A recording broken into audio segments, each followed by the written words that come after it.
इमाम الانبیاء صلی اللہ علیہ وسلم ارشاد فرمائی کہ اے ما امتیانو تاسو اعمال تاسو کارونا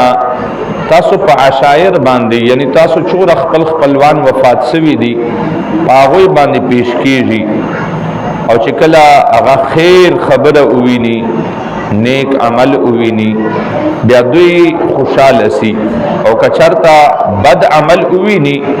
بیا دامړه دعاګانې کوي یعنی چې کوم قبرو چې پراته دي تا خپلوان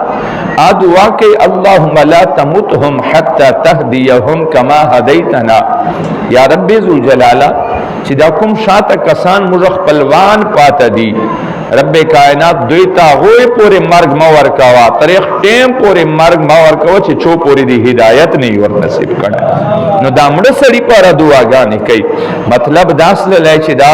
چوک دنیا نه تللی دی هغه سره مستعلق کټ نه دا ا سلسله لګاتار جاری ده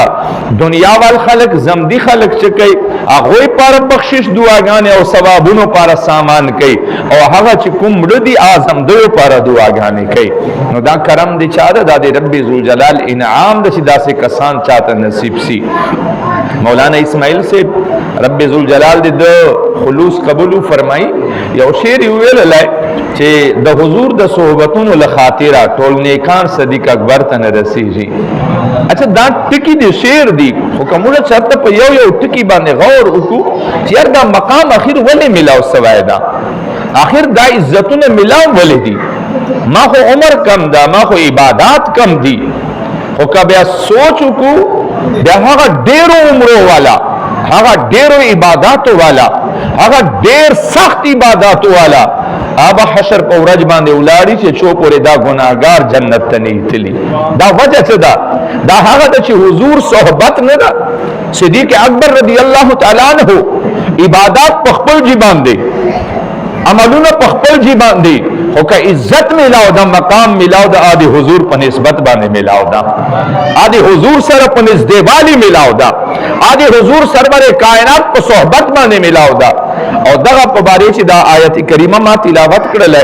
اول دغه باندې لشکوټ کی ذهن او د مسلمان یو سوچ برابرولو کوشش کو دوستانه ایزانو خو مسله دا جوړه ده چې رب کائنات قرآن چې د یهودو تذکرہ کوي د عیسایانو تذکرہ کوي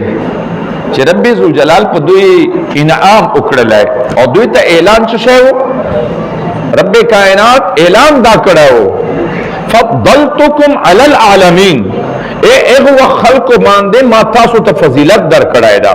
بنی اسرائیل ته دا اعلان وو چې تاسو ټول نشان والا کسانو یک ټیم چی خو چو وصل نبیان شډیر وو هر علاقے ہر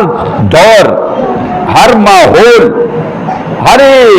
رواج پر رب ذو جلال خپل نبیان ارلجلی وو شډیر وو لیکن زمانہ ډیر تیر اسلله وخت په تیر اسلله بیا چې وصل بیا دوی ته دا دین خبره نه دي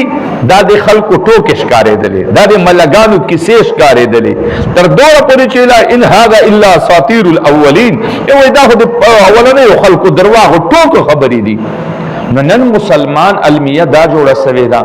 چې دا قران دته د ملا خبر ښکاری د کله په دې باندې سوچ کړای نه دا چې او دا خو د امام مالک خبر ده دا خو د ما خالق خبر ده دا خو قرآن ده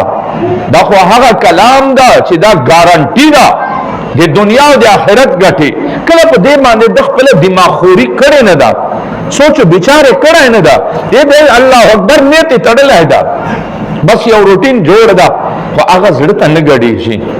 هغه چې د الحمدلله باندې ولګيږي او شروع سي بس د روټین پوخ کړه دا ماشوم ځنکی غوندي نور پته ورته نه لګيږي چې اعلان چکو وای چې داوا مې چې دا کردار مې چې دا او ما ته چپ کار دي نو نن مسلمانان فطال عليهم الامد فقست قلوبهم رب ذو جلال فرمای په یو زمانہ ډیره تیر سره زړونه سخت سل بیان تورات خبره ورته خوند ورکولای نه انجیل خبره ورته خوند ورکولای نن مسلمان دغه سره جوړ شوی دا جنازې چې دای مسلمان دا بس ته وای چې او دا سړی نه دنه ش سړی نسته جمعات چې مسلمان دا او چې جمعات نوځي جلسې نه وځي، جنازې نه واپس کیږي، دا دین خبرې نه را لیکيږي، بس بیا هغه اسلام الته پاتې سي، بیا د رنگ فورا ختم سي. چې کوم په د باندې جمعات چې چړاو، کوم په جلسې چې په چړاو، کوم جنازې چې د مسلمانی طریقې باندې روان سوی او ورنه ختم سي.